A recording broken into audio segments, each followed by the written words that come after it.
लोकसभा चुनाव को लेकर पूरे देश में इस समय चर्चाएं जोरों पर हैं और छठे चरण का प्रयागराज में जो है चुनाव होगा। और इस समय हम फूलपुर संसदीय क्षेत्र सीट पर हैं और ये झूसी का त्रिवेणीपुरम जो है इलाका है।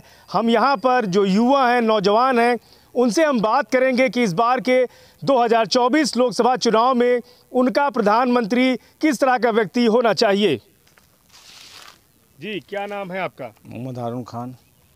क्या कहेंगे, आइए, क्या कहेंगे इस बार, क्या चल रहा है दिमाग में आपको? हमारे दिमाग में चल रहा है कि हमें एक अच्छा सा नेता मिले जो बच्चों के लिए, खिलाड़ियों का गांव और अपने फूलपुर क्षेत्र के लिए विकास करे। जो कि हमारे पहले से विधायक थे प्रवीण पटेल जी, उन्होंने हमसे वादा किया है, मैं उन्हीं को जिताने की कोशिश करूंगा, प्रवीण पटेल जी को संसद बनाने का। और हमसे वादा खेल ग्राउंड देने का वादा किया है। जब ये विधायक थे, 3 बार विधायक रहे, इनके कार्यकाल में आपने देखा कि जो योजनाएं थी किस तरह से ज़मीन पर इन्होंने काम किया? नहीं, लगभग बहुत सारे काम किया इन्होंने, और इतना बड़ा क्षेत्र है, हर जगह आदमी नहीं पर मगर बहुत बेहतर आदमी है। और इन्होंने एक वादा भी किया, यही जो खेल ग्राउंड, इसीलिए हम लोग उनके साथ हैं और साथ रहेंगे। बिल्कुल सही। आइए, क्या नाम है आपका? विजय सिंह। क्या कहेंगे इस बार जो फूलपुर का, जो यहाँ का चुनाव है, फूलपुर में आता है झूसी का त्रिवेणीपुरम, तो यहाँ किस तरह से जो युवा हैं, नौजवान हैं, क्या चाहते हैं आप लोग? यहाँ पे फूलपुर की जितनी भी आम जनमानस है, वो कस्बा क्षेत्र हो या फूलपुर के जितने भी 20 लाख वोटर, एक वन साइडेड, एक तरफा फूलपुर प्रवीण पटेल जी के समर्थन में पूरा उठ जा रहा है। क्योंकि प्रवीण पटेल भारतीय जनता पार्टी की, माननीय मोदी जी, माननीय योगी जी की जो नीतियों पे, और जो हमारे 2 वर्ष विधायक रह चुके हैं, जो जनता के बीच में हमेशा रहे हैं, तो फूलपुर ने ठान लिया कि प्रवीण पटेल को सांसद बना के दिल्ली भेजना ही भेजना है। अच्छा, ये जो विधायक थे यहाँ पे, तो इनका जो काम था किस तरह आपने देखा है वर्क? माननीय प्रवीण पटेल जी सर्वप्रथम तो व्यक्तित्व के, सरल सहज और व्यक्तित्व कितने धनी हैं कि अगर कोई कहे उनको कुर्ता पकड़ के भी अगर कोई काम करा सकता है तो माननीय प्रवीण पटेल जी से करते हैं। दूसरी चीज़, इनका एक जनता दरबार लगता है पेट्रोल पंप के बल। सारे जनता जानते हैं, जो विपक्ष की कुछ तुष्टिकरण की राजनीति करते हैं, वो लोग कहते हैं प्रवीण पटेल जी कहीं आते जाते नहीं। मैं उनको मैसेज देना चाहता हूँ कि आप उनकी एक प्रोफाइल पेज बनी है प्रवीण पटेल जी की, तेरहवीं कार्यक्रम हो या मृत्यु कार्यक्रम हो, कहीं पर भी जब उनको जहाँ खबर लगती है प्रवीण पटेल जी पहुँचे, रोड का विकास का कार्य हो, यहाँ पे भी घुरवा में एक चौड़ी जहाँ पे पानी लगता था, लोगों ने कहा कि सदन में, माननीय प्रवीण पटेल जी ने उसको अपनी फेसबुक पे वीडियो डाली है, उन्होंने सदन में इस चीज़ की आवाज़ उठाई कि वहाँ पे एक ओवरब्रिज बन जाए ताकि लोगों के, आम जनमानस को जहाँ नाव लग रहा है वहाँ की नाव की समस्या ना हो, और वहाँ पे बहुत जल्दी ये 24 सरकार आने के बाद वहाँ का भी कार्य शुरू हो जाएगा। कोरोना और जब बाढ़ और कोरोना, ऐसे में प्रवीण पटेल जी का काम आपने देखा है, किस तरह से इन्होंने वर्क किया है जब संकट की घड़ी आती है? देखिए, कोरोना काल की बात है या इससे पहले की बात है, जब गरीब असहाय मजदूरों पे आवाज़ उठाने का ही प्रवीण पटेल ने किया है। मुझे आज भी वो दृश्य याद है कि जहाँ पे लोग बढ़ के हिस्सा नहीं लेते थे, वहाँ प्रवीण पटेल जी ने अपने गेस्ट हाउस के बगल में पैकेट और नाश्ता और खाने का प्रबंध किया था। वहाँ से लोग जाते थे, जो लोग कोरोना काल में नहीं आते थे, उनके घर घर राशन पहुँचाना हुआ, वह समाज सेवी संस्थान के माध्यम से, अपने गेस्ट हाउस पर रुकने के माध्यम से, सैनिटाइज के माध्यम पर प्रवीण पटेल समर्थन हमेशा लिया और लोगों के लिए सदैव खड़े रहते हैं। बिल्कुल सही। लेकिन इंडिया गठबंधन कह रहा है रोजगार और महंगाई के मामले में सरकार फेल है। मैं कहना चाहूँगा कि जो लोग ये कह रहे हैं कि रोडाई, मैं एक चीज़ कहना चाहूँगा, मेरे दिमाग में सदैव ये बात रहती है कि अगर हम कोई ज़मीन 100 वर्ग गज की लेते हैं, अगर हम 2024 में वो 100 वर्ग गज की ज़मीन ले रहे हैं, तो 2000 अगर हम 30 में उसको बेच रहे हैं, तो हम क्यों बढ़ा के बेच रहे हैं? हम 10 लाख मिली तो हम 10 लाख में ही बेचें, पर अगर हम बढ़ा रहे हैं तो कहीं ना कहीं महंगाई बढ़ रही है, कहीं ना कहीं बेरोजगारी। 60 साल पहले भी अगर आप पीछे जाइएगा तो क्या रोजों को रोजगार था? क्या लोगों के पास खाने की थी? पर आज देखिए आप, राशन फ्री मिले, उज्ज्वल योजना है, रोजगार योजना है, तमाम प्रकार की योजनाएं भारत सरकार ला रही है। ऐसा नहीं कि रोज भाई थोड़ा बहुत जीडीपी को मैनेज करना है। इस गाँव में आपने देखा कि प्रधानमंत्री आवास, किसान निधि सम्मान और इस तरह की जो और योजनाएं हैं, क्या लाभान्वित हुए गाँव में? अगर मैं बोलूँगा, क्योंकि मैं गमछा डाला हूँ, तो लगेगा कि भाजपा का समर्थक है, भाजपा प्रत्याशी नहीं बोल रहा है। आप इसको कभी ग्रास रूट पे जाइए, किसानों से पूछिए कि भैया अकाउंट में आ रहा है नहीं, किसान खुद कहेगा कि भैया पैसा आ रहा है। कॉलोनी में कच्चे मकान हैं, तो किसान से जुड़े हुए, हम तो किसान परिवार से हैं, और कच्चे मकानों में अभी वार्ड नंबर आपके छतनाग झूसी में 300 कॉलोनियाँ आ रही हैं।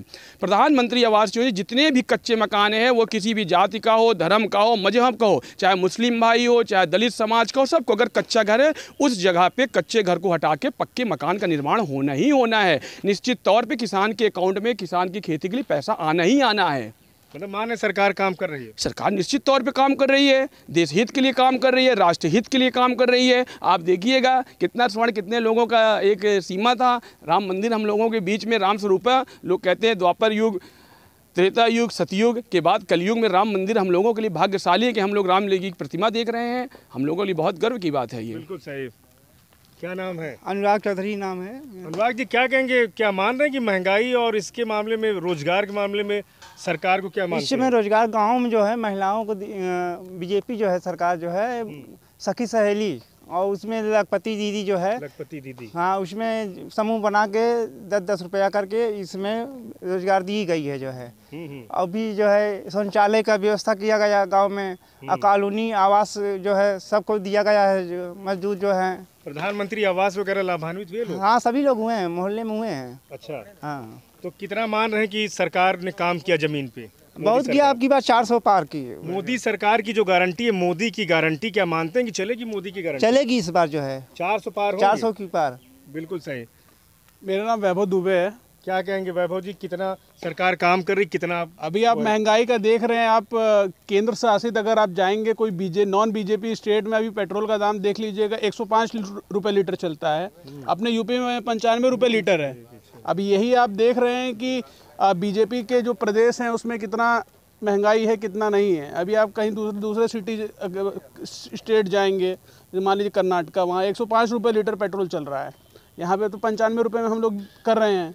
बिल्कुल। योजनाओं की बात करें तो युवा विकास कौशल और प्रधानमंत्री आवास, इस तरह की योजनाएं सरकार ने दी हैं, कितना लोग लाभान्वित हुए हैं, कितना लग रहा है? तो यहाँ पे ही आप देख लेंगे कि बहुत सारे लोग को लाभान्वित हुए हैं, बहुत लोग को मिला हुआ है, अपने पार्षद जी के उससे भी मिला हुआ है, बाकी अपने बीजेपी से भी काफ़ी अच्छा समर्थन मिलता रहता है।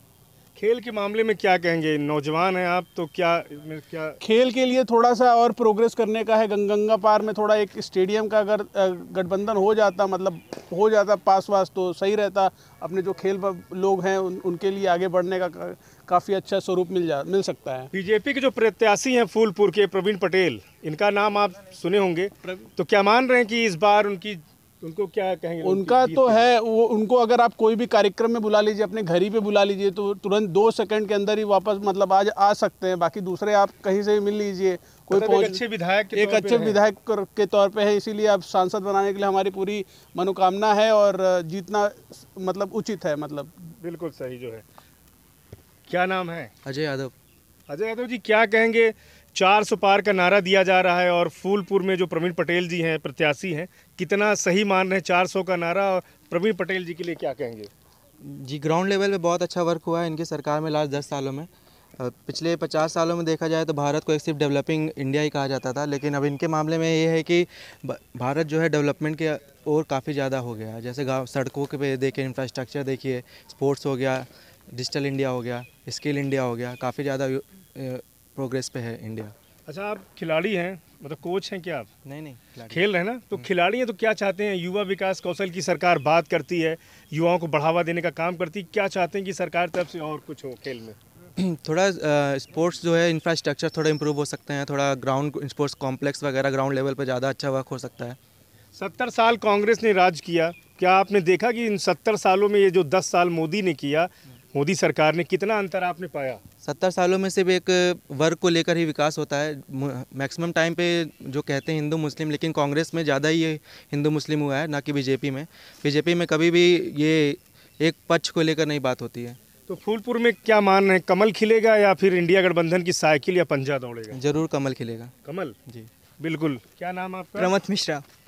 अमत जी, क्या कहेंगे कि क्या आपके दिमाग चला किस तरह की सरकार हो? मोदी जी कह रहे हैं कि इस बार हम 400 पार करेंगे, क्या मान रहे हैं कि कमल खिलेगा फूलपुर? जी, बिल्कुल हम चाहते हैं। हम अपने तौर से युवाओं से, हम सारे युवाओं का यही इस बार सोच है कि इस बार मोदी सरकार आए, जो कि प्रधानमंत्री हम एज ए मोदी को देखते हैं, क्योंकि हमारे माननीय नरेंद्र मोदी जी जिस वर्ग पे काम कर रहे हैं, मैं एक खिलाड़ी हूँ, मैं खिलाड़ी के तौर पे बोलना चाहूँगा। उन्होंने खिलाड़ियों के प्रति जो अपना प्रेम और स्नेह दिखाया हमेशा, इतना हमने किसी प्रधानमंत्री को नहीं देखा।